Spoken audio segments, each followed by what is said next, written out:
Welcome back, back to game 4 of the Descent Expedition Battle 4. We lost the last attempt and now we're going to rectify that in this matchup. We're going to try our best to make up for the mistakes where I made last game and to see if we can optimize it a little bit better. Of course, we ran into round 8, which is not optimal at all, so just being a little bit faster, even if we made the same mistakes, like just playing a little bit more optimal would grant us the victory because we just needed one more turn. So having that value being put in there would be grand. So what I'm looking at is I will not be buying Coruscating Mirror for Janti. I also will be pronouncing her Janti throughout this game. I was going through, I was chatting on the Discord channel, and I think the consensus is, like, though it's minimal, it's Janti or something close to that. Of course, they have like names that are sort of inspired by real world locations and real world names, but we are in a second world where they don't really have the same contact with our world, so to speak, and therefore names can sort of like change and adapt in different ways, so we don't actually know how they're supposed to be pronounced in this world. So I think that's about it for that instruction. I will focus more on just having alchemical ignition on Brama prepped throughout the time and hope to double up with Hench Pendant, and that way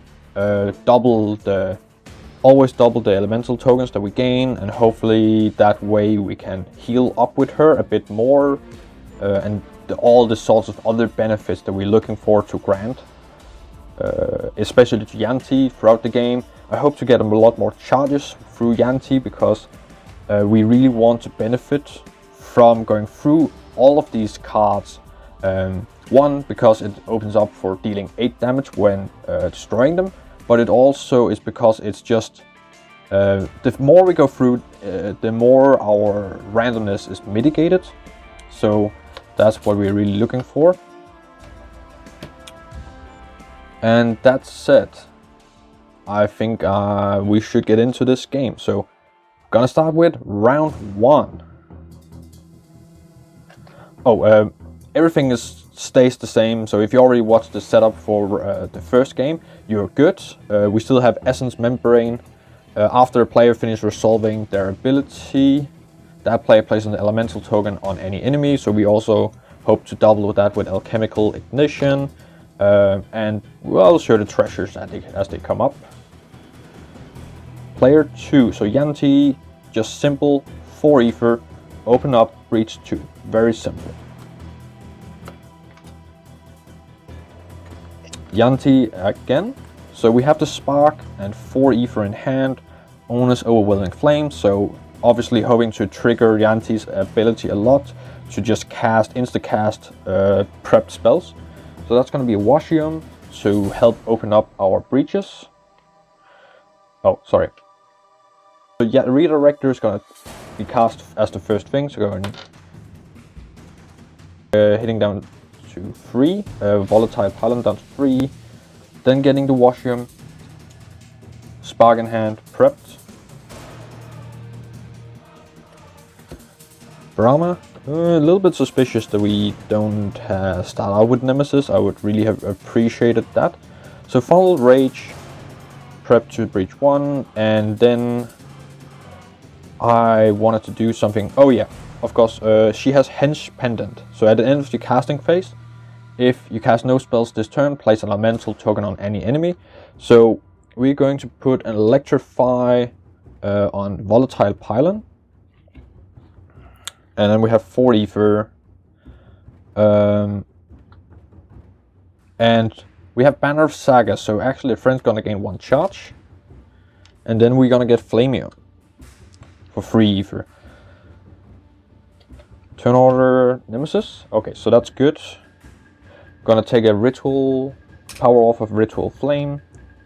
Surge. Unleash twice, any player loses 1 charge. We don't have any charges to lose. The friend is not a player, So we're just gonna unleash twice, which means to put 2 Nemesis tokens on the Wrath. The Wrath is sitting out here because of space constraints. Okay, so that's everything from Nemesis. 5. So what I'm gonna go ahead and do is to not cast Funnel Rage and to put an Electrify token on Volatile Pylon, and that way gain 2 charges. We could put a Venom, but we want to delay with that. So really happy for Nemesis to go in between. So now I have 4 Ether, or 5 if we want to take a damage with Eternium to gain an Ether token on Funneled Rage.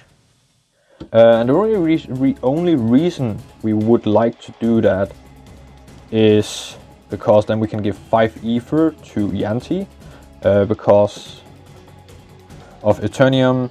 Gain 1 Ether, you may suffer 1 damage. If you do, any ally gains 1 Ether token. Brama doesn't really have any use for the extra Ether herself. Other than she could, of course, gain 6 Ether. And then give the spell to Janti, but we just want to open up our 4th breach. But we do actually want to... Do we want to suffer that damage? Because that would give a 5 cost card.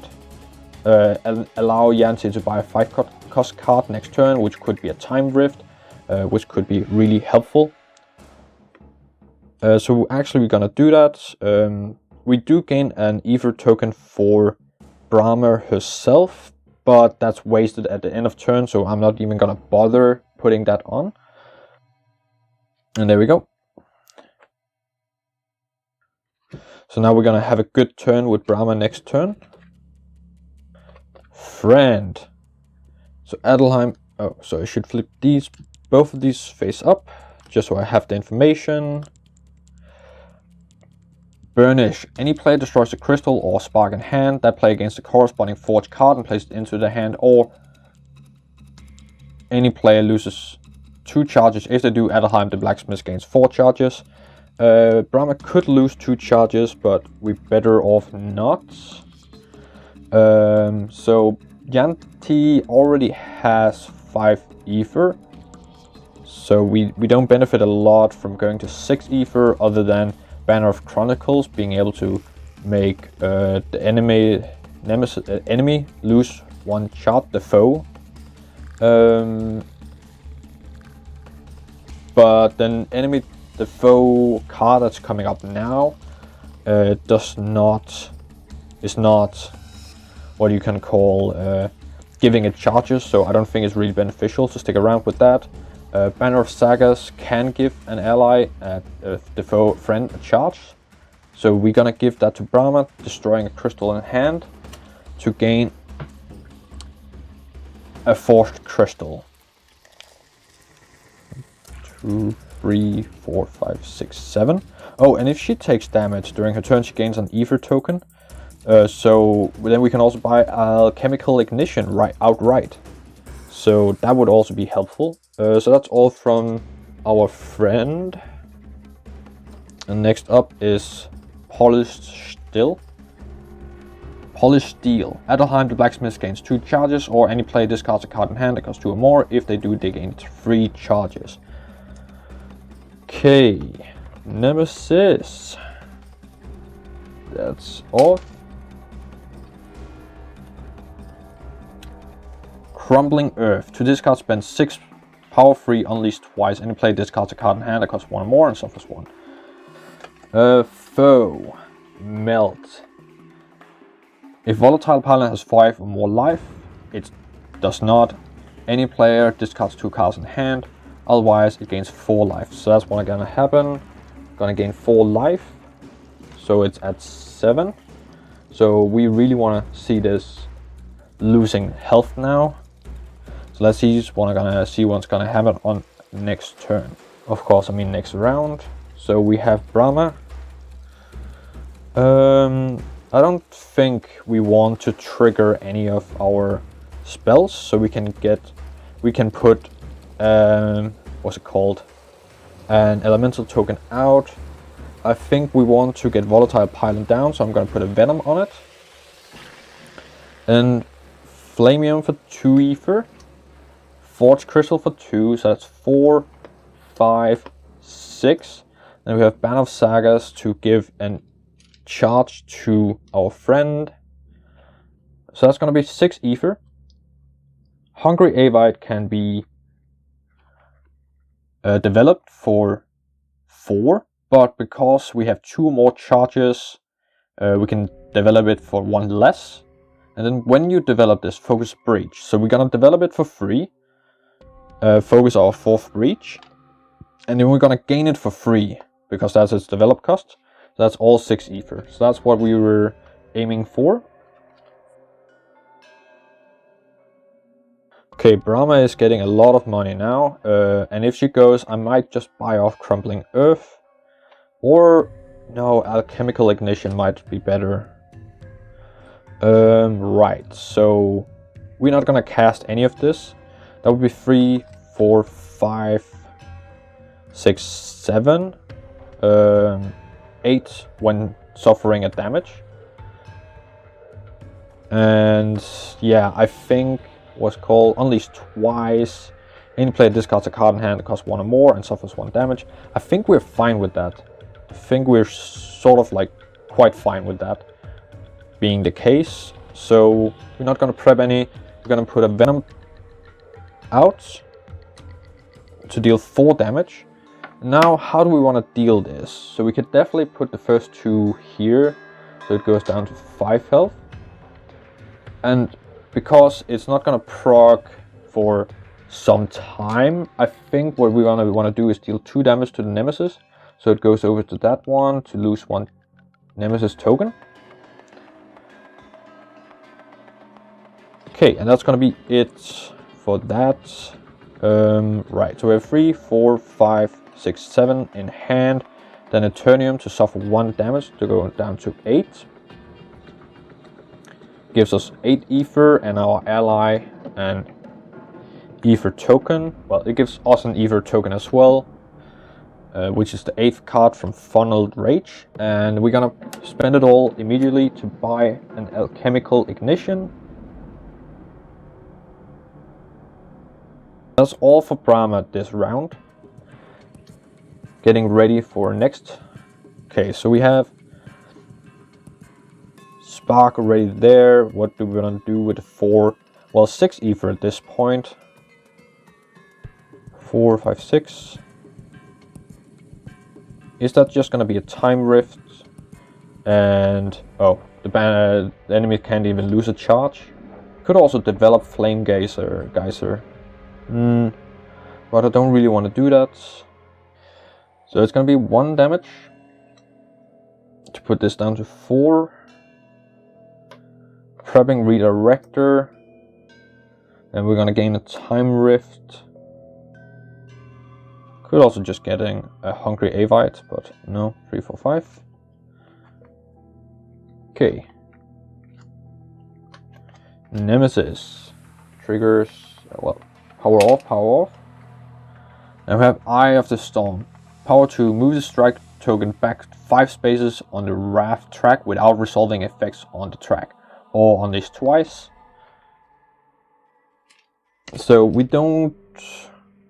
we want to move forward because we can't, as I'm ruling it, we cannot move back beyond the 0 space.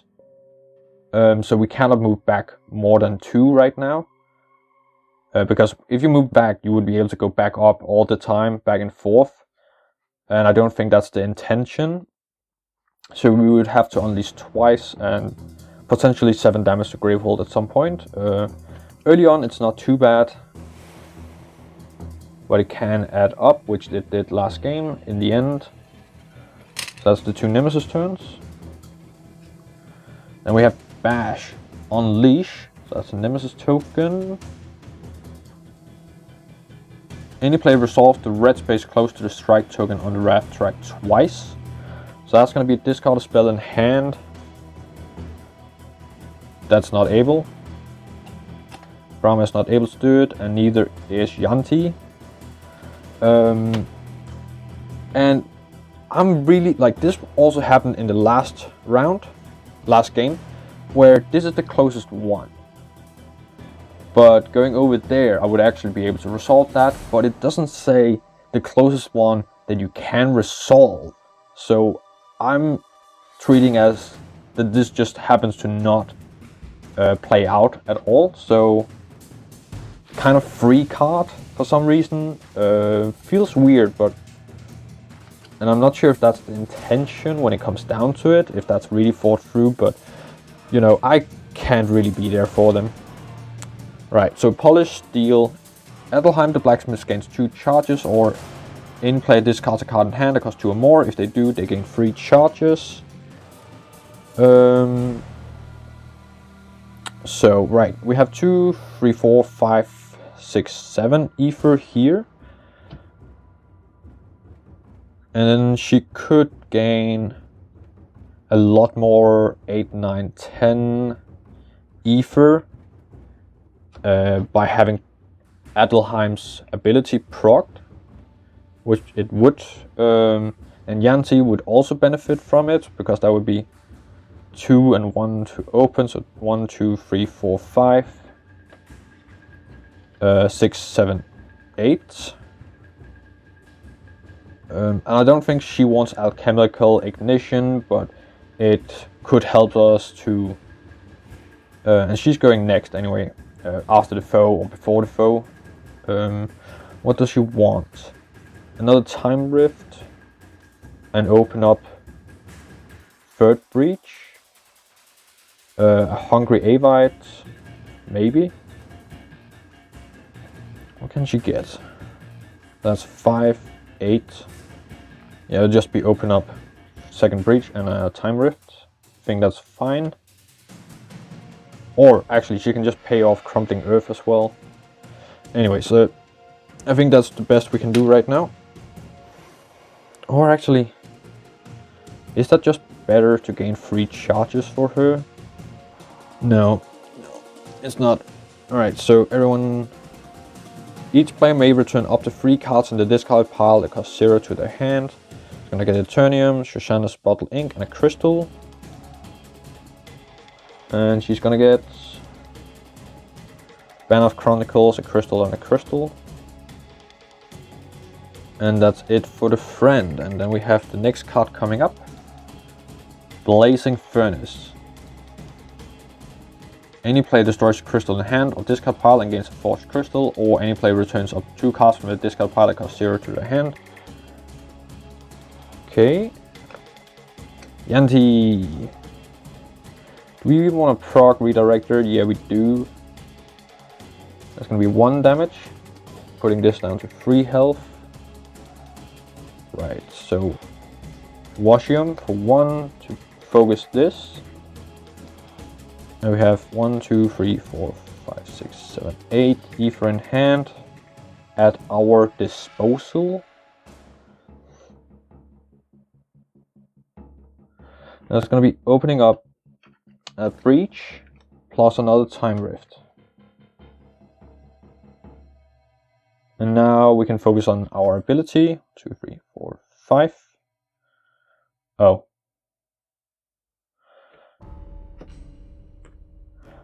That's not exactly great. I should not have gotten... Well, yeah, it's a spark. It's fine. Foe. The cultist gains 1 charge. Any player may discard a gem in hand that costs 3 or more. If they don't, volatile pile against 3 life. So it definitely gains the 1 charge. Nothing to do about that. She doesn't. Janti does not have a crystal in hand, a spell in hand, gem in hand. But I think Brama is fine to do that, so we don't have that much life going on to the volatile pylon. Okay, and then we flip over the next one. Smothering Smog. Volatile pylon gains 2 life and a player loses 1 charge, or the cultist gains 3 charges and a friend gains 1 charge. We don't want to see that proc optimally, but we'll see what happens. Right, let's get into round 3. Alright. Brama. Okay, 2, 3, 4, 5, 6, 7, 8. Still potential for 2 more.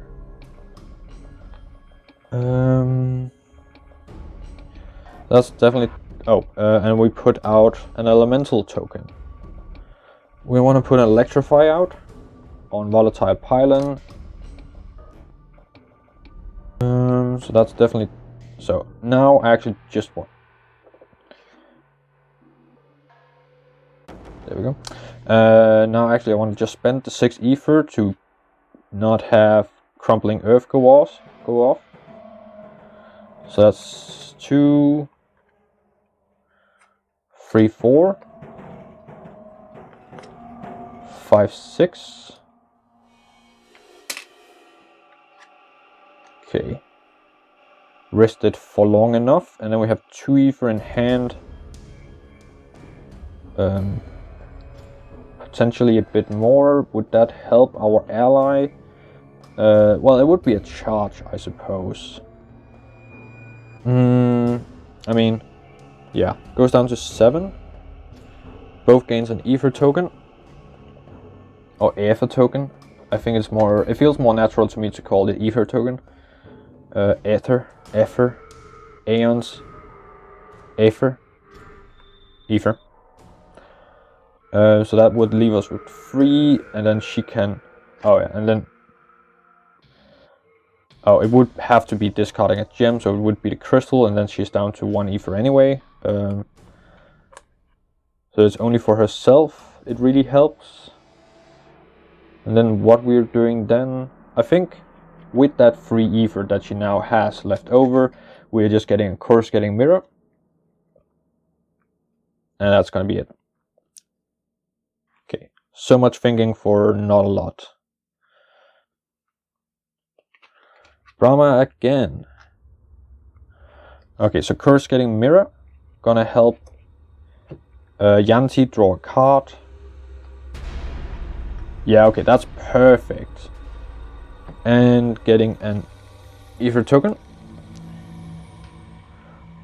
Right, so that's perfect. Now she's fine. Right, so that's gonna be 3 and 4 ether for herself. That's gonna focus up our 4th breach. We're gonna prep alchemical ignition. Oh yeah, so what I wanted to do was putting flame. I forgot to put an elemental token out because it didn't cast anything, so that's just going to be the electrifies to gain 2 charges. And then we have Flamium. So I would appreciate putting out an Immolate, but then it would be 2 Immolates, and that's not really what I'm looking for.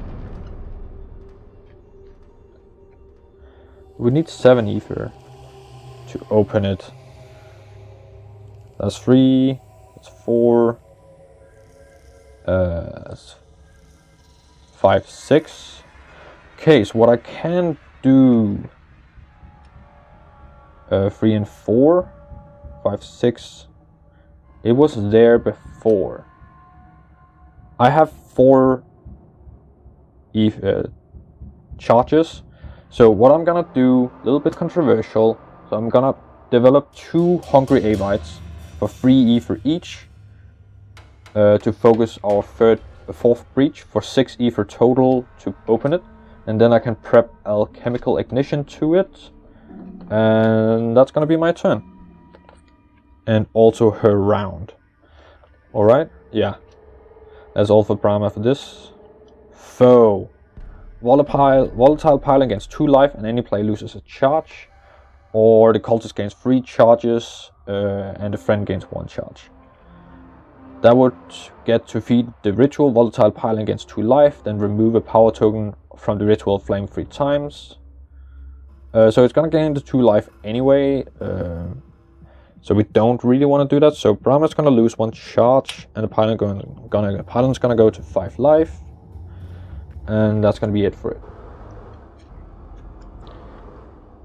Burn Bright. The cultist gains 2 charges, or volatile pylon gains 4 life. Okay. Player 2, Janti. So here is the fun part, because we can prep 2 spells to our 3rd and 4th breach with Featherweave Satchel. So we're going to put the Time Rift and Redirector on there. And then with Washium, we can spend 1 to focus that and prep a Time Rift there and a Spark on our open breach. And we have 2 Ether in hand. And we have 2 charges, 2 Ether tokens. That's 4, and that's just going to be 2 charges for us. Hoping to proc our ability on the next turn. Especially with Ona's Overwhelming Flame. Friend. Any player destroys a crystal in hand or discard pile and gains a forged crystal, or any player returns up to 2 cards from the discard pile that cost 0 to their hand. Okay. 1, 2, 3, 4, 5, 6, 7. Ether. Oh, she can only return 1. And actually, like, she would actually benefit from destroying a crystal right now to get a forged crystal, because she just needs the 4 Ether. So it doesn't really matter too much. Gonna do that. So in the long run, she's gonna get more Ether for her charges. And that's gonna be it for the friend. And we have Amplify coming up. Edelheim the Blacksmith gains 2 charges, or any player destroys a Spark in hand or discard pile and gains a Forged Spark. Okay. Has the Nemesis even gone yet? No. Very likely. There we are. So, as I was talking about with Eye of the Storm, we cannot, according to how I interpret the rules, move it further back. So we're gonna unleash twice, so going up to 4. Oh, before that, Ritual of Flame triggers. Then any player or Gravel suffers damage equal to the life of Volatile Pylon -1. That's 5 life -1, so that's 4. That's gonna go to Brama, gonna go to on to 3. And she's gonna get a Ether token on Funneled Rage. And then it goes back to 5. 3, 4, 5. And then I have the Storm trigger, and we did that already. Gonna get a new card. Flesh Tendril. Persistent Unleash, or move the strike token back 2 spaces on the raft track without resolving any effects. Yeah, we can actually move that back once, so it's not even too bad for the Nemesis to go again right now. Almost beneficial, so we can proc 2 damage. To lose another Nemesis token. Right, so that's all for the Nemesis this time around. Okay. So we have a lot of stuff going on here. So Redirector would deal 3. Time Rift's gonna deal 5. Yeah, so Time Rift first. To discard a crystal. To discard a crystal.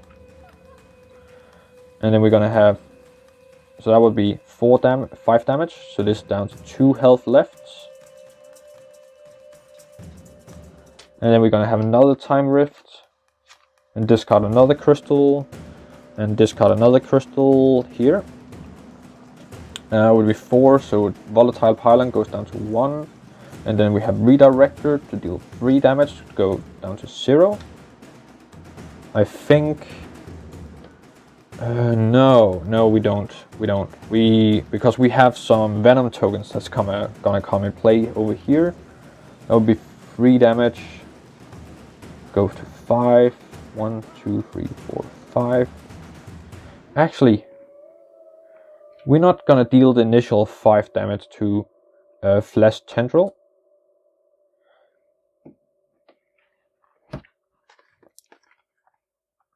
So first we're gonna do the 4 damage time rift from breach 4 that's not open to volatile pylon, discarding the crystal. Then we're gonna do 3 damage with redirector to put it at 5 damage tokens. And then time rift's gonna deal 5 damage to go to 10. To discard a card in hand. And that's gonna be Owner's Overwhelming Flame, because we're then not going to be able to proc our ability this turn. Oh.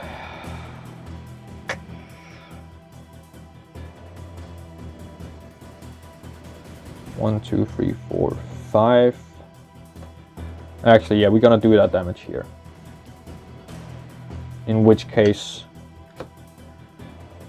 we don't discard that, and Redirector is the last cast card. And that's how it's going to be. Because we do want to get rid of Flesh Tendril. Now we're not in an advantageous position anymore. And before we move on with the turn, I just realized we have 4 Nemesis tokens on the raft, so it loses 3. Go down to 1. And then Rampages to deal 7 damage to Gravehold. Down to 23. And that was it. That was what I forgot to do. Right, so, and then we do want to use the Spark to deal 1 damage. And no, we don't. Oh well, what a shame. What a shame. Good, so now we're actually doing her turn. Main phase. We have 4 Ether in hand. That's her ability. And then it says, the next time you use your ability this turn, cast any player's prep spell without discarding it. And then according to the rules, I was just reading through the rules again. We have some simultaneous effects. Simultaneous effects. When effects from 2 different cards / match are supposed to resolve at the same time, the players decide in which order they resolve. And that's what I was talking about with the ability and her Owner's Overwhelming Flame. Sort of procs at the same time. But in this case it actually doesn't matter, because Interlace does only give you the card in hand. It doesn't do anything else.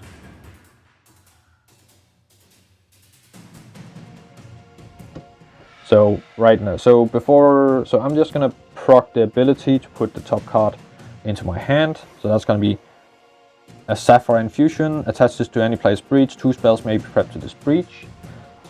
So that's in hand now. Oh, it actually does matter. Because Owner's Overwhelming Flame to deal 2 damage from the flesh from the venom on alchemical ignition. So we're gonna put 2. So with alchemical ignition, we're gonna put 2 venoms on, and a 3rd venom because of the wild prep effect. That's gonna be 2 damage here. Trigger this, kill this. There's gonna be 2 more to suffer 2 damage. Go down to 8.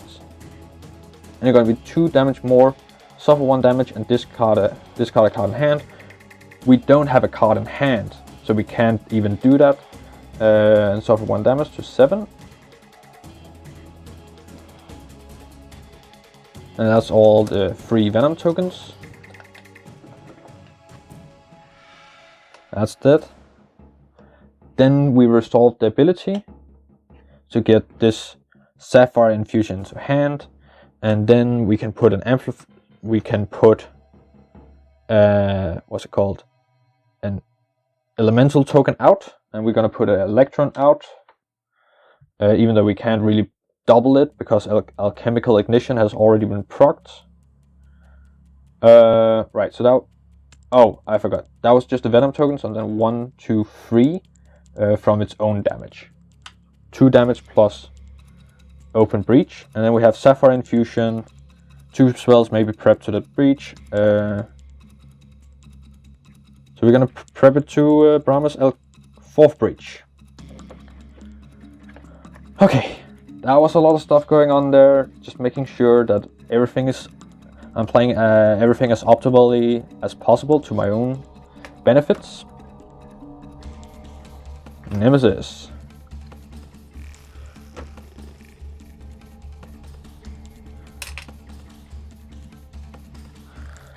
Portal Sworn, 5 life, persistent Gravehold suffers 3. We would like to take that out, if possible, as soon as possible. Right, let's get into round 4.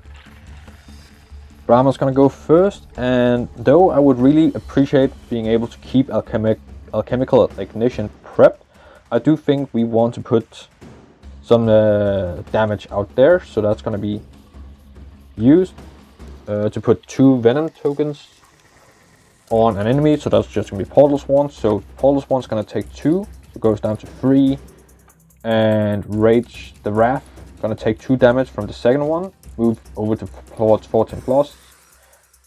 To resolve that, go down to 5. And then the 3 damage from alchemical ignition gonna trigger, killing off Portal Sworn, keeping Gravehold safe. Alright, so we have 2, 3, 4, 5, 6.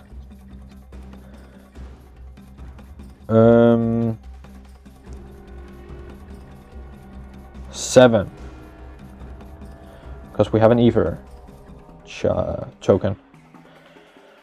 Right, so 3 of those Ether is going to be spent to buy Hungry Avite. So that's down to 4 left.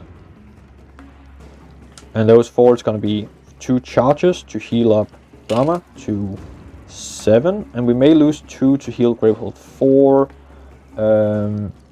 And actually, we just gonna go ahead and do that. So we're going down to 5. No, it's too early. It's too early.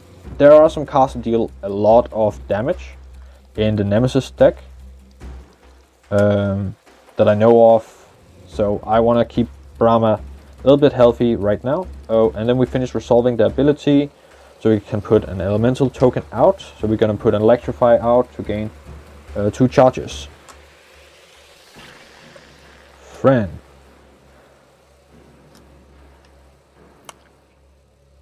So that was the Forge Spark, or gain 2 charges. Adelheim the Blacksmith is just gonna gain 2 charges. And that's kind of it.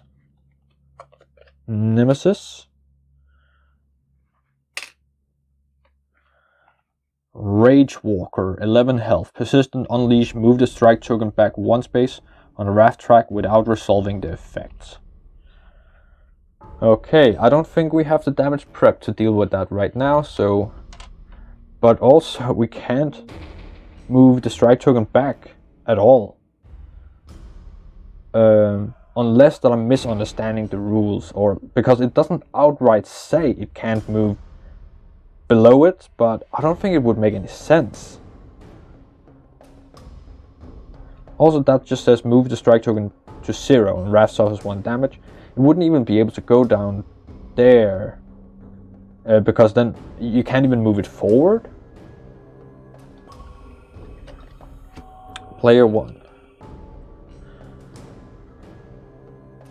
So we're not gonna cast anything.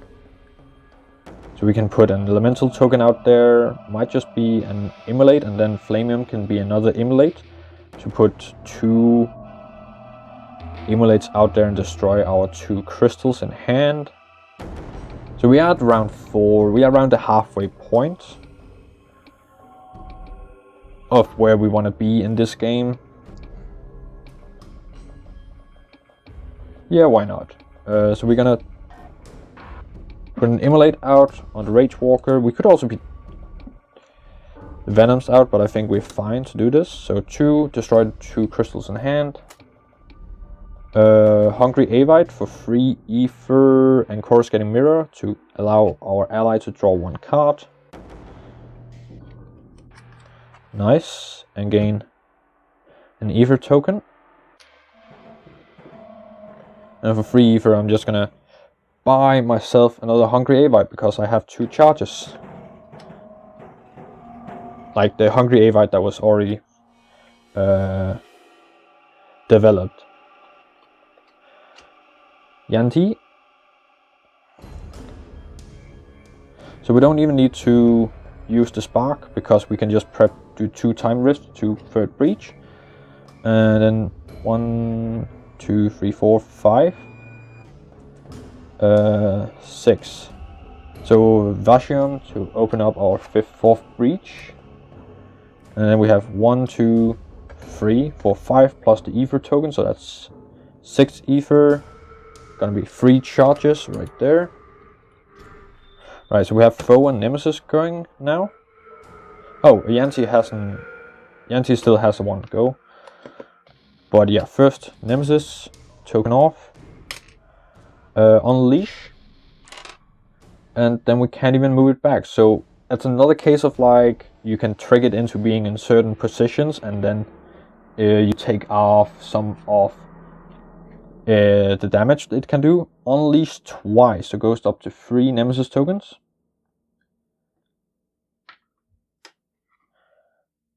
The players collectively discard 3 prep spells. That's going to be a Funnel Rage and a Spark and a Spark. We would of course prefer to keep them prepped, but other than that, we're quite fine with this outcome. Foe. The cultist gains 2 charges of volatile pile and gains 4 life. It's quite close to be triggered, so we want to keep it at low life. There we go. I think we're just gonna give it 2 charges. For now, at least, that's the safest bet. Maybe it's not down the line. We'll see. We'll see what happens. Okay. Janti. Right, so that's going to be 2 time rifts for 10 damage total. Discarding the crystal. It's the first 5. Do we want to discard the forged crystal? No, we don't. Just going to keep it over there. Then time rift for another 5, going down to 1. That's where the spark would have been really beneficial. Then this redirector. But it's gonna be fine, so 1, 2, 3, 4 ether in hand. So we're gonna spend 2 for a 4th charge. Gonna proc Owner's Overwhelming Flame to deal 3 damage to Rage Walker, taking it out. We don't want the unleashes per se. Okay, and then we can get the top card of our Infusion deck. So that's going to be Spirit Infusion.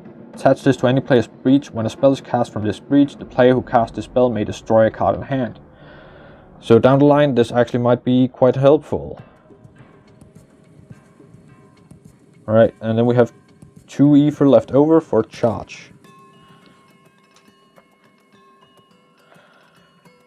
Oh, and we also put an elemental token out. And it's just going to be an Electrify.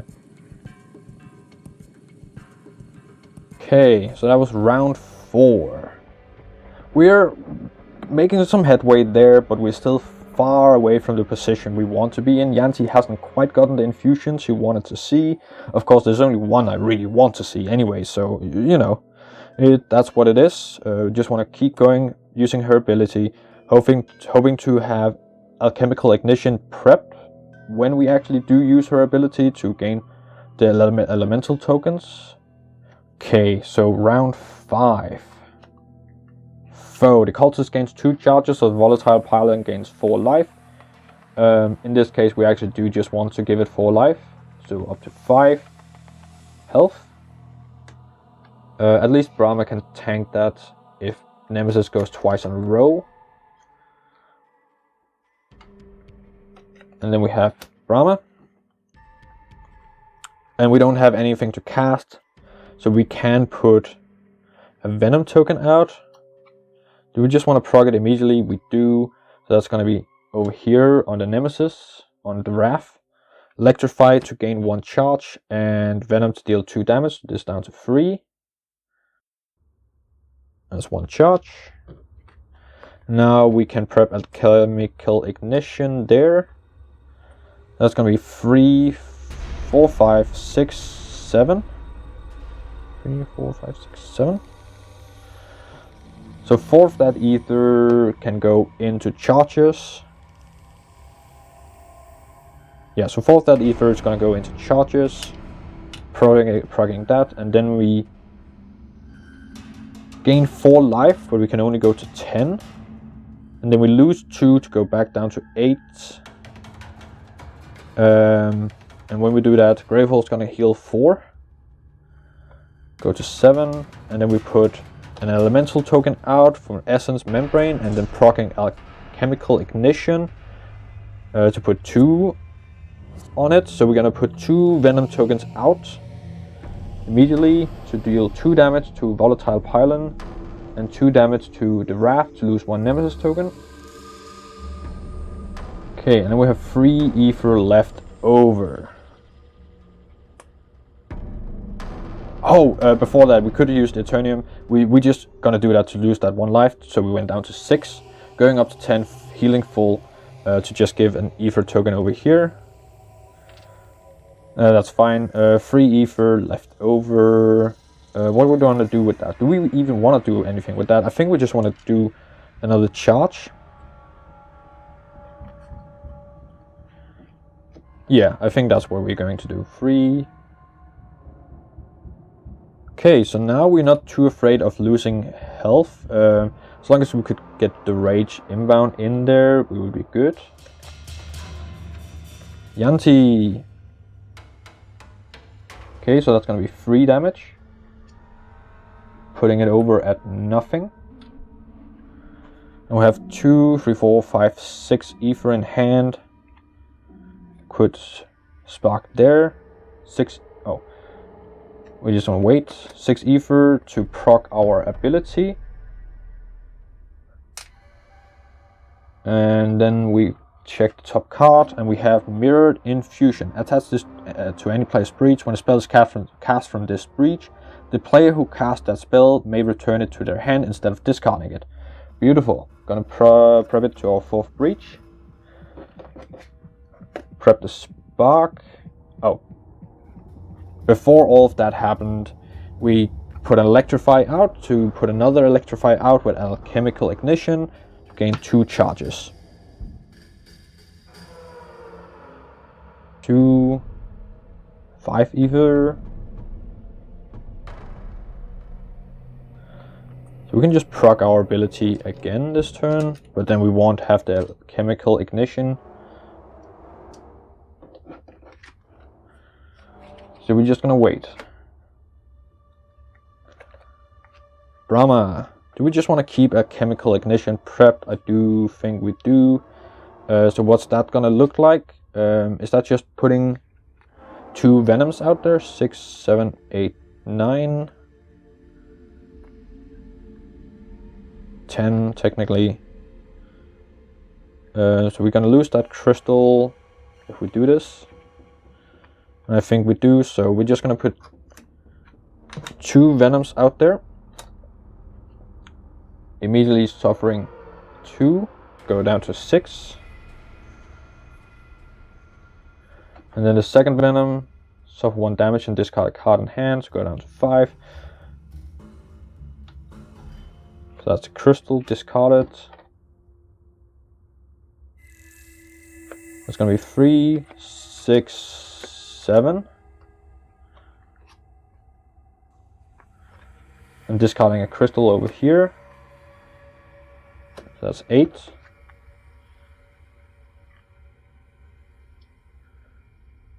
6, 7, 9. That's 9. So the next card we put on top of their deck, so we're gonna just buy another Time Rift for them. And then with 4 left over, we're gonna gain 2 charges. Nemesis hasn't gone yet, so that's good to see it finally. To discard spend 7 acid breath. It's a power 2. If any player has a prep spell that costs 5 or more, unleash 3 times, otherwise Grave will suffer 7. I'm not sure if, yeah. Unleash 3 times is basically the same as suffering 7, so whatever. Guess the only thing is timing if you're at 0. Friend, I thought friend had already gone. Okay, that's beautiful. Okay, so any player destroys a crystal or spark in hand and then gains a corresponding one into hand. I mean, might as well. Can't even do that over here. What would the alternative be? Both can actually return quite a few cards from the discard pile into hand. So actually Brama is just gonna lose 2 charges to give Blacksmith 4 charges and then circle around to having 2 left. That's 3 cards. 2, 3. 1, 2, 3. That's pretty good. So that's all from friend. Janti. So we're gonna use the spark to deal 2 damage. To put it back into hand, but do we want to do that? Because then we have to discard a card that costs 3 or more. And we don't want to discard the time rift, so we're just gonna keep it prepped. Then we're gonna prep time rift.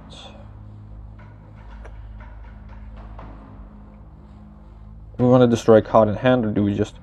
Yeah, we want to destroy a card in hand, if that's the case.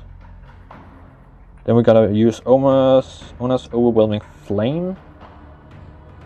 That would be dealing 5. 1, 2, 3, 4, 5. That's perfect. Gonna use our ability. Ona's Overwhelming Flame to deal 5 with Time Rift. Goes up there. Goes down to 4 health. Look at the top card. No. We do not want to discard that. Forged Crystal, we do not want to discard that. Okay. Look at the top card. Iron Infusion. Attach this to any player's breach. Oh, I should probably just have destroyed one of mine. Oh, when that proc destroy that crystal from hand. We should just probably use the ability to destroy one of them to deal 8 damage. But anyway, gonna prep this to our breach too, I guess. Because everything else is filled up. So now, for the rest of the game, we just wanna use the ability to deal 8 damage. I think that's the way forward. Prep them like this. And 2, 3, 4, 5 ether. Oh, elemental tokens. 2 electrifies to gain 2 charges. And now we have 5 ether, so we're gonna spend that ether token. And Banner of the Chronicles to take away its charge. That's 2, 3 plus that 4, so that's just 2 more charges. If this is destroyed, deal 5 damage. So that's gonna be 5 damage there, and then it's gonna deal 8. 1, 2, 3, 4, 5, 6, 7, 8. And I don't have any cards in hand, so that wouldn't be too bad. Yeah. I actually might just want to do that, so that's 5. Destroy that for 5. Is this Ascendant's Membrane once a turn? No, it's each turn. It's just each time. But we don't do the double from Alchemical Ignition again. So it's just going to be Iron Infusion, destroy to deal 5. Owner's Overwhelming Flame is only once, so that's 5. Destroying it to deal 8. It's 13. I don't have any cards in hand to discard, so big luck. And then we put an Electrify out. Fatlock is what I think they call it. Okay. Gonna have Nemesis. Right, so anyone's gonna lose 1 life, -1, so that's 0. From Volatile Pylon. Goes to 4, +4. Go to back to 5 EV power tokens. Acid Breath, gonna take off power. Yeah, Greyhold is fine so far. Slavering Maw. Power 2 unleashed twice, set this next to the raft track. And for the rest of the game, whenever a player resolves a card, resolves a red space on the raft track, they resolve that effect an additional time. Yeah, we don't really want that to trigger so far, but it's gonna be so late. We're gonna be so far that it's not gonna do a lot right now, especially if Brama can get online again with her prepped, with her rage. And we can be much more in control. Round 6. Nemesis going first, so that's bad. That's bad. Acid Breath. Yeah, has a prep spell that costs 5, so it unleashes 3 times, goes to 5. Nemesis tokens, and that's it. At least for now we can tank the damage, but that's what I thought last game as well. Descending Skies. This card spent 8, power 2, unleashed twice, and player suffers 2 damage. A different player discards the 2 most expensive cards in hand. Nemesis again. Right. So now it actually slavering more is actually gonna matter. Because now we actually do have to go through the Nemesis track like 3 times more. Descending Skies is fine. Right, and then we have Moondrunk Mongrel, 2 shield, 6 health, persistent unleashed twice. Yeah, that was what we did last game, or I did, sorry. Where I forgot to deal with it. And I just felt like, no, we don't want to deal that minuscule damage to reduce the shields and take it out. We'd much rather just want to rush the Nemesis, and like 5 out of 6 games that would have been a winning call, but not that game. Not that game. Good, so that's everything from the Nemesis. Of course we have the Cultist going at some point. So what are we going to do? So I think we want to do with the Spark first. So because it has the mirrored infusion, it goes into hand, dealing 1 damage to the Wrath. So deal 1 damage to it, so at least down to 3. So now it can't go back. And then Time Rift for 5. Actually, we want to do that one last, because then we can discard cards. So what do we want to see? We want to see this Time Rift to deal 5. Go over here. We do not want to destroy a card in hand because we're so late. Crystal discarded, right? Unless there's an opening for it. 1, 2, 3, 4. Ether in hand. Destroying. Yeah, we can destroy that crystal at least. But the rest we want Ether from. And then 3 damage to take off a shield, I think. And then 5. Oh yeah, we do not want to destroy that crystal because we want to be able to discard it. And then there's a Time Rift back into hand. Let's go to 10, discarding the crystal from hand. And then we look at the top card. No, we do not want to discard that. And then we can do that twice over here at Brama. No, neither of them. So prepping 2 Time Rifts to the bouncing one and the Spark to the non-bouncing one. And then we have 2 charges in hand. Yeah, and that was not a red one, so we don't have to trigger it twice on the Wrath track. So at least next turn we can do a lot of stuff. Friend. Adelheim the Blacksmith gains 2 charges. We don't have any cards to retrieve. Any player destroys a spark in hand or discard pile and gains a forged spark. Oh yeah, we do have the spark in hand, so we can gain that a forged spark. It's quite late, but maybe it will pay off. It's just worse timing to gain the charges. Okay, player 2. We haven't seen the foe yet, so we're still looking around for that. So that's going to be the spark. Deal 1 damage to take off the shield, I think. And then 5 damage from Time Rift back into hand. Discard the top card. No, we do not. To take this one down to 1. And then we can use a Venom to put it down to 0. And I keep forgetting to double check here. So this is going to lose 3 to go down to 2. And Rampage deals 7 to Gravehold. Right, so that's 2 times it has done that. And I caught myself doing it at some point at least. And then Time Rift's going to go again to deal 5. But this time to the Wrath to go over here, up there, to go down to 2 health left. So we just need to go through twice more. Then we can prep Time Rift to, yeah, whatever breach we want. And we have 5 ether in hand, or the foe loses 1 charge to go to 4 ether. So we're gonna do that. Use our ability. And then Owner's Overwhelming Flame, gain 1 the next time you use your ability this turn. Cast any place prep spell without discarding it. So that's gonna be Time Rift here to deal 5. Go over there. We still have the Redirector, so we do not want to discard that. And we have a Forged Crystal over there, so we do not want to discard that. Good. And then we can destroy. And then I'm going to destroy Spirit Infusion for 8 damage.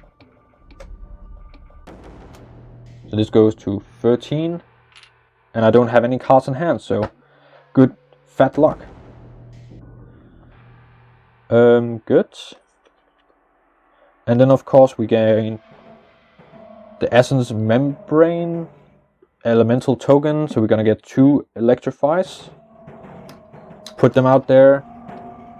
And that's gonna be 6 free charges all of a sudden. Oh, what we had? We had, yeah, the exact amount of ether we needed for this, so that's all of Janti for round 6. Okay. Well, we just need to go through one more time, actually. Foe. The cultist gains 1 charge. Any player may discard a gem in hand that costs 3 or more. If they don't, Volatile Pylon gains 3 life. And I think we honestly just fine with that. We have the health to goes for health. We have sort of the damage and the health to manage all of this. So I'm not too worried about that, honestly. I don't really want to discard the gems right now. And also, beside that, as long as it just doesn't charge up, we are not going to see that trigger, because I am pretty confident we can finish this off in round 7 easily, and it has 3 power tokens. So we're going to be fine. Player 1. So we're not going to cast Alchemical Ignition. Going to put 2 Venoms out there. One of them is going to take Moon Drunk Mongrel out, so we make sure to not have these inconsistencies. And then the second one going to go over here to deal 1 damage. I'm going to prep a Funneled Rage. Coruscating Mirror, allowing Janti to draw a card. It's going to be the Spark. And gain an Ether token, so at least that's going to help in terms of buffing up her ability. Gain charges. 3, 4, 5, 6, 7, 8. I think Brama's just going to charge herself up. All the way up, go to 9. And suffer 2 to go down to 7. Or what? Yeah, and then heal Gravehold 4. I think we're doing way fine. We're doing way fine. And then one elemental token out. Just gonna be an Electrify. Just to make sure we can do all of this as we want. 4, 5, yeah. And then we can pay off Descending Skies now. I'm gonna keep that prepped, so we're gonna put out 2 tokens, and just gonna be... What is that going to be? We can put Venom out, honestly. I think we might as well just put some Venoms out. Why? Because then this is gonna trigger 2 damage to the Nemesis, lose 1 Nemesis token, going down to 1. And then 2 damage to Volatile Pylon, going down to 2. And gain 1 charge. Alright, so now we are pretty much as sure as we can be. Forgot about the Coruscating Mirror.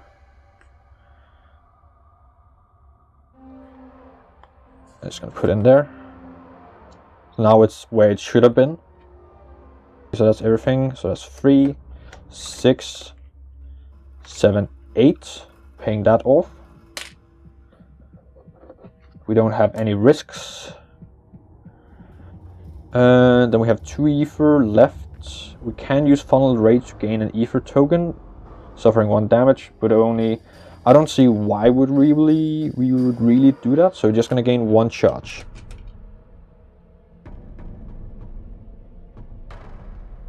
Good. Okay, so let's get into round 7, and I think it should be pretty secure at this point, honestly. Okay, let's get into round 7. Foe. If Volatile Pylon has 5 or more life, any player discards 2 cards in hand. Otherwise, Volatile Pylon gains 4 life. It goes to 6. Okay. Brama. I don't think Brama can win this round. Because Alchemical Ignition puts 2 Venom tokens out. So it'll be suffering 2 damage times 2, that's 4. Discard a card in hand times 2, that's, yeah, 2. And then the 3 damage, suffering 1 damage and discard a card in hand. So she would suffer 6 damage, and then 2 damage, discard 2 cards that cost 3 or more. And then 1, 2, 3. Would lack 3 damage. So I don't really see any way to make that happen, honestly. So I'm just going to keep that prepped. So what am I going to do then? Is the best option just to put 2 Venom tokens out and discard a card in hand?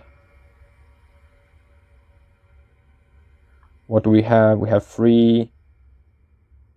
We have 4, 5, 6, 7. So we can heal up at least from the first one. Yeah, why not? 2 Venom tokens. Progging to suffer 2 damage times 2, so that's down to 3 health. And Fallen Rage triggers twice, so we gain 2 ether tokens. And then the second one goes, discard a card in hand. I think I don't even need to do anything in terms of that, because the time rifts are just going to be enough. So it's going to be 11 and then winning. So I think I'm just going to discard Coruscating Mirror, because we already have a win condition on Janti. Okay, so that's the 2 Venoms. Prepping Forge Spark over there. 3, 4, 5, 6. So an 8. Or actually... yeah, so that's 8. That's 6 into charges. 1 left over to gain 4 health. Goes to 7. And I think that's just going to be it. And then we put a Venom token out, I guess. Instead of gaining the charge with Flamium, we could put an Immolate out. But I don't think it would really help us long term. So we're not going to do that. So now we have a win condition no matter who goes next. And plenty of life to survive whatever is coming up.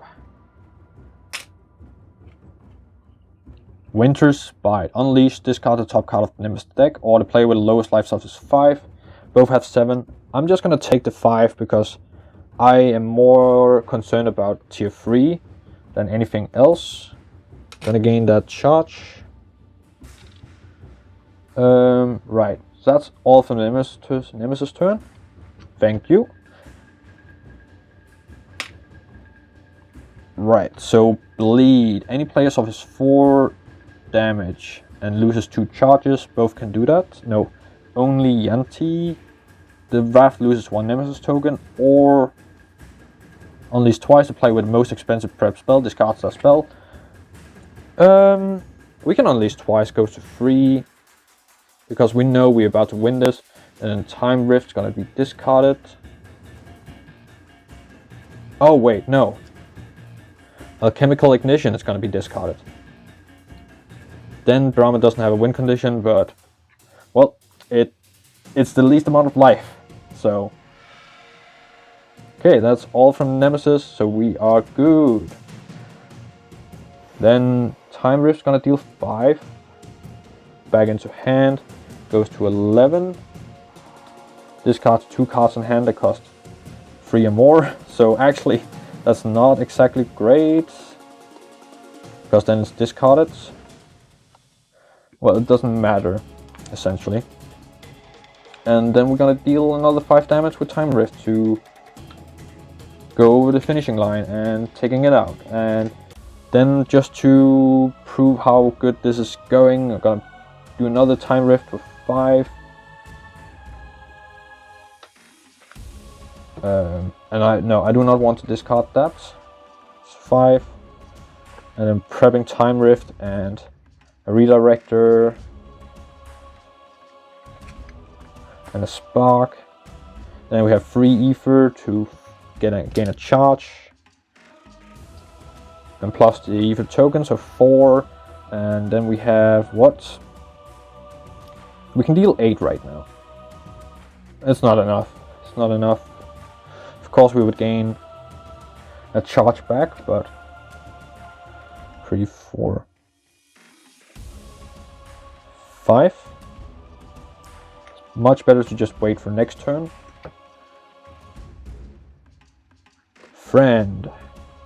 Any player destroys a crystal, any player returns up to 2 cards. Yeah, Brama is just gonna do that. Why does she still have the ether token? And then she can deal what? 5 damage. Goes to discard a card in hand. That's just a crystal. No, we don't want to discard that. Brama doesn't matter. And then we have 3 damage from this. Or 2 damage from the spark.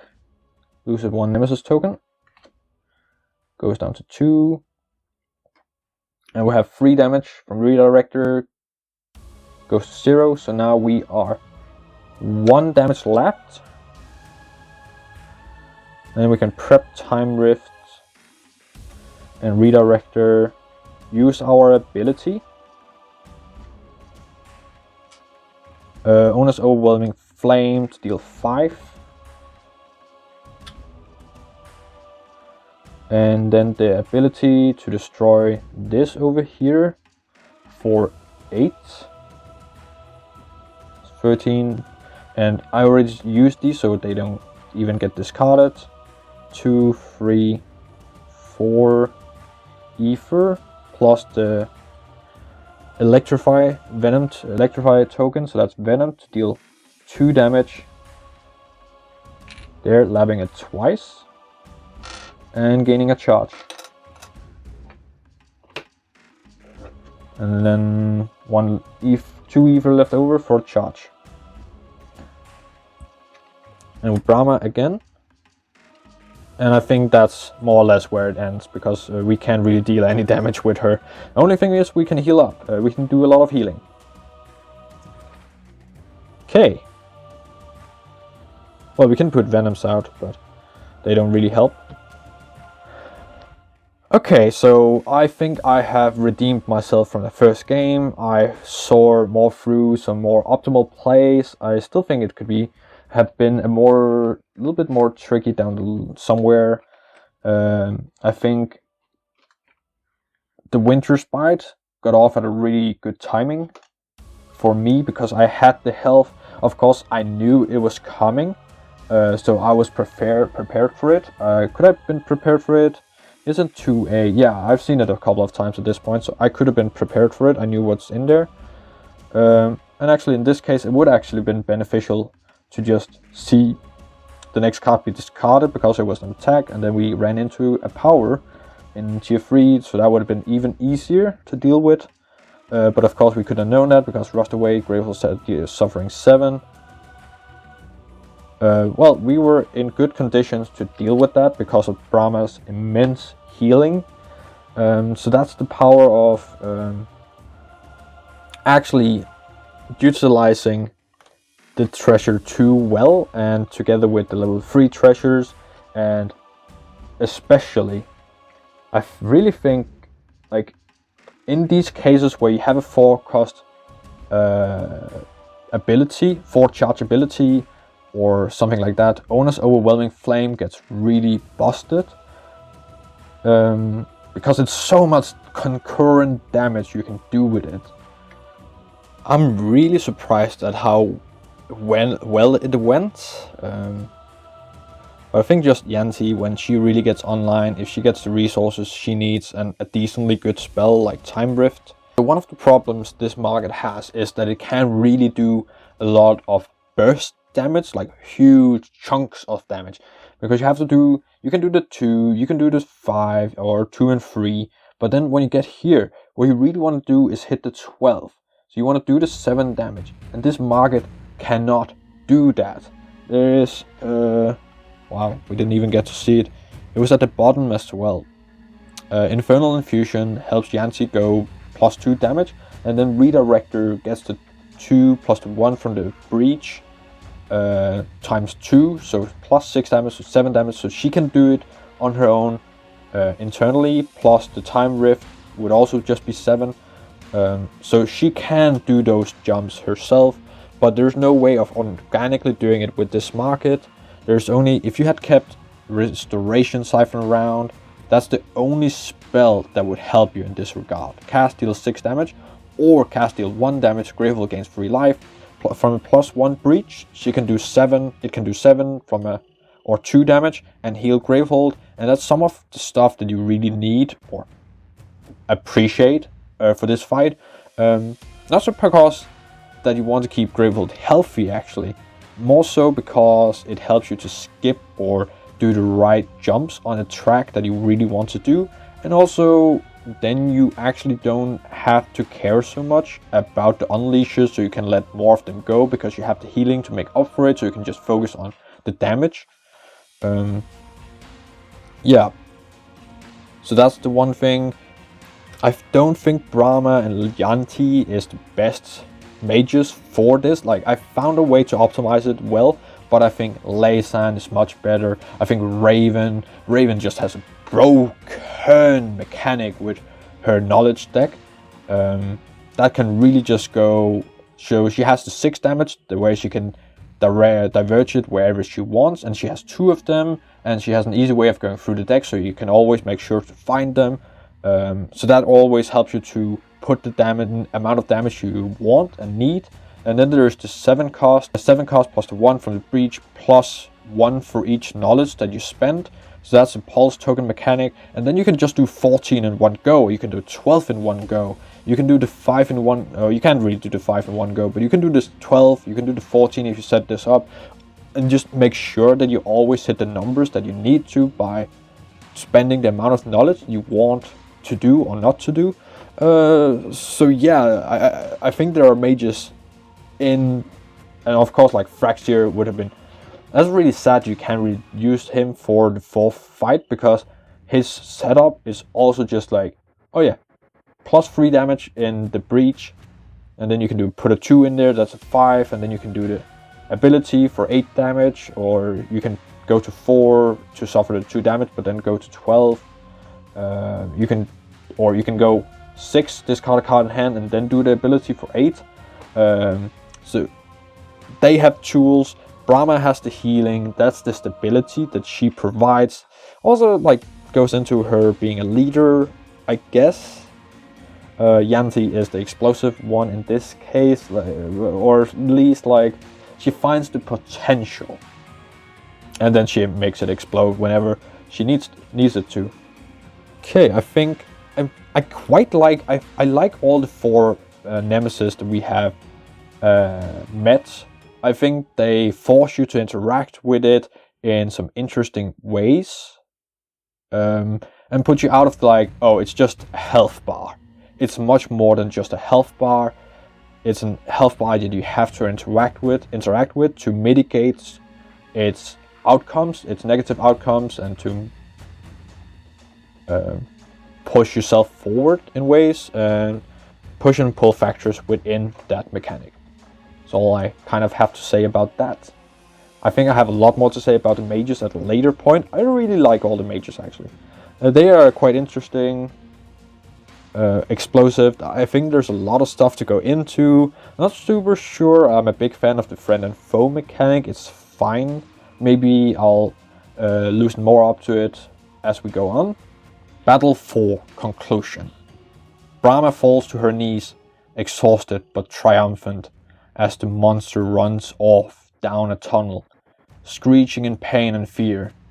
She has no doubt in her mind that it will return someday, after it has nursed its wounds, but they will live to be ready for it. The people of Gravehold will have trained, reinforced the walls, learned how to defend themselves. This is their city now. They bled for it. They'll build it. For Fraxir, Laysan cheers heartedly, bounding up to Brama out of the shadows of the cave. Behind her, Brama can hear an answering celebration from Adelheim and Mesahedron on top of the tower. The fire still burns, lighting the streets of Gravehold for good this time. This was some fight, Brama agrees, gratefully taking Laysan's hand as she helps her to her feet.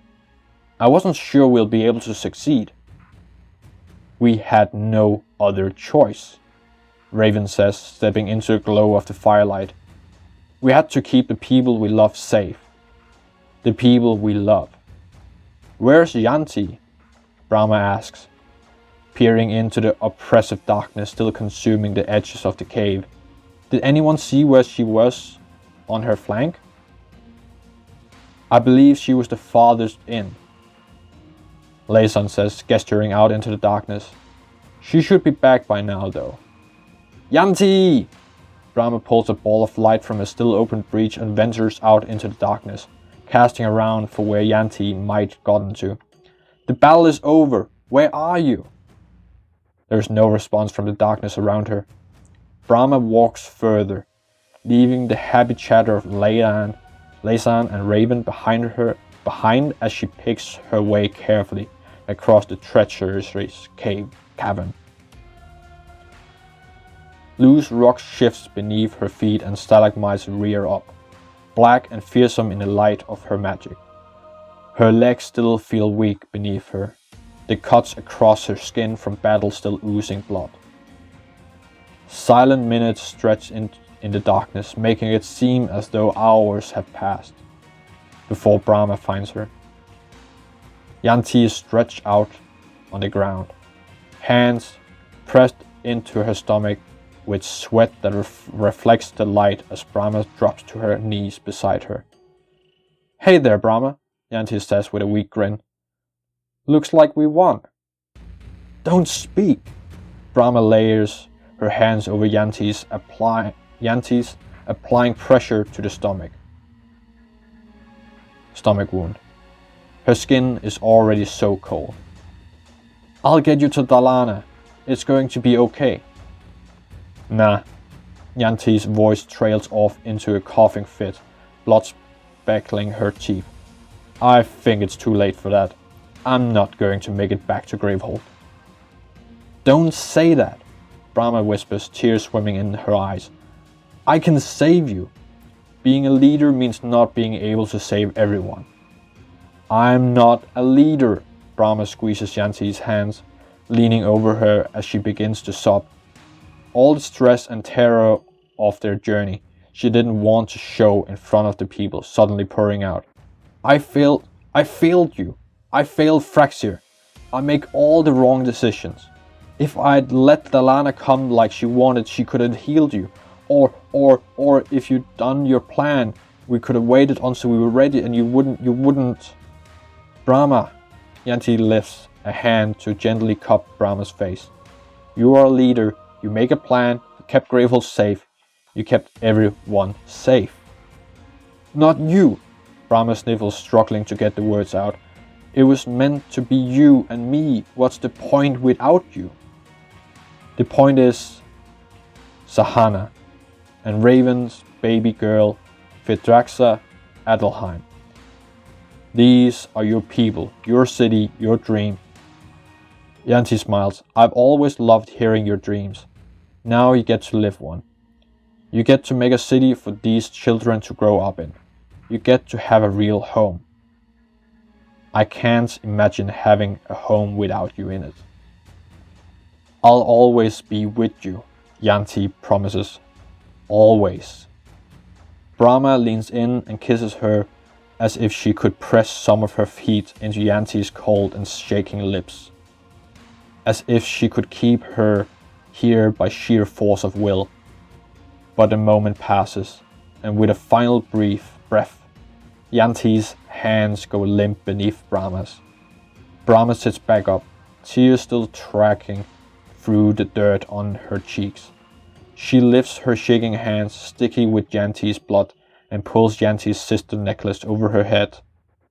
She kisses each bead, whispering prayers for strength, for guidance, for protection, and then she slips them over her own head, letting them rest against her chest. I'll protect everyone, Brama promises the air, hoping that somewhere Janti can hear her. I will protect Gravehold and keep it safe. I will be a great leader, and I will do whatever it takes to preserve this home we make. Brama lifts Janti's staff from where it lies discarded beside her. The wood is still warm. She sets it on the ground and leans against it, pushing herself to her feet. It steadies her weak and shaking legs.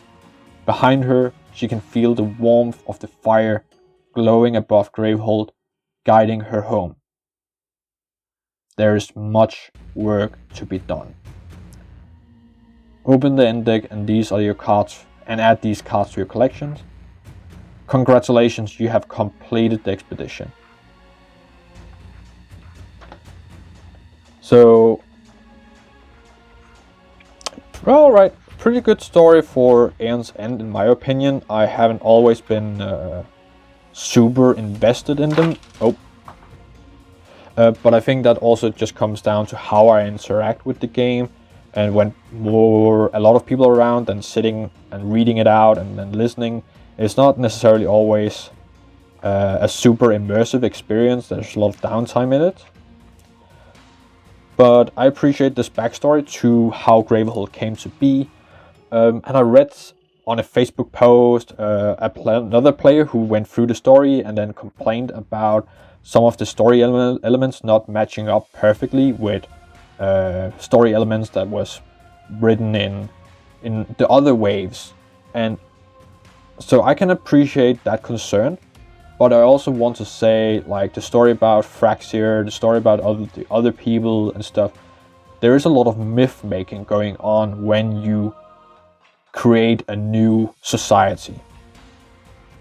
So Fraxir came to represent a lot of values, and then some of it was remembered correctly, others were maybe modified to fit into the narrative that Brama and the new mages wanted to preserve and tell to their kin, to like sort of legitimize the whole new Gravehold thing.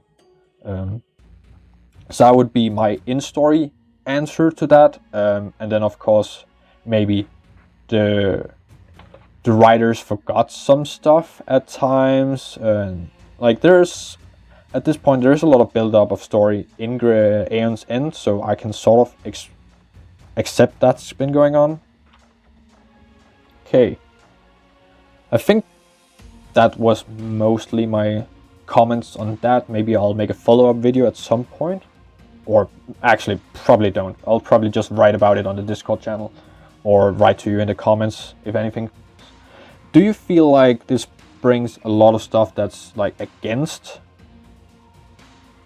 that goes too against the established lore, and how would you talk about that? How would you verbalize your concern about that? Do you feel like that's just something that happens? Is that the writer's fault? Or is that just how stories are written down and remembered by the people who survived it? Of course, a lot of the story elements that came in the subsequent waves, or preceding waves in this case, was written in a different context, and now they want a different context and forcing it in there. For the actual game mechanics, I did not really like that we had to give up Fraxir before battling the Wrath.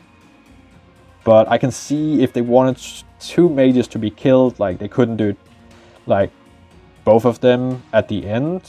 I mean, I would appreciate having had access to all 6 mages, especially because there was only 6 mages. If it had been 8, we had access to 8 mages or something like that, 7 mages, I could see more to losing 1, but I don't know, I'm not sure how you guys feel about it, but that was my concerns. Alright, so we have some randomizers. Do we get new cards? Does not really look like it here. Okay, so for mages, this is actually quite low from the base wave, at least, the base box. Right, so these are the randomizers that we're going to use for the subsequent games when putting up an expedition or so on. Oh yeah, like a comment on Fawn the Alchemist would have been so strong for the 4th game, and I can see why they wouldn't necessarily put that in there, because that's so broken. Adelheim the Blacksmith, I don't really think he did a lot for that game, the last game. The Cultist helped in the way that you could direct damage towards the pylon. So it was both a curse and a blessing and a curse. Okay, so usually there's like another spells or another supply cards that you gain after the expedition, but I guess they didn't do that here, and also sometimes mages, they didn't do that here. Yeah, that's the conclusion. Took me 5 games, or 6 games if you count the game I had to re-record because I misread a rule, misread a card that then had down effects, and this is the Wrath. Cool. Thank you so much for watching. If you catch any mistakes or fumblings, or you have questions about the cards, if you have anything to ask about or that you want to say about the Descent, I was quite happy with it. I really like the mages, I really like the nemesis, I like most of the supply cards. I think there's a lot of stuff that I don't know quite how to interact with, especially like when it's valuable to do the developing, and there was a lot of stuff to come to terms with in this game, in these games. So yeah, thank you so much for watching, and I hope to see you in the comments and in the next video if there's ever gonna be one. Thank you so much for watching. Take care.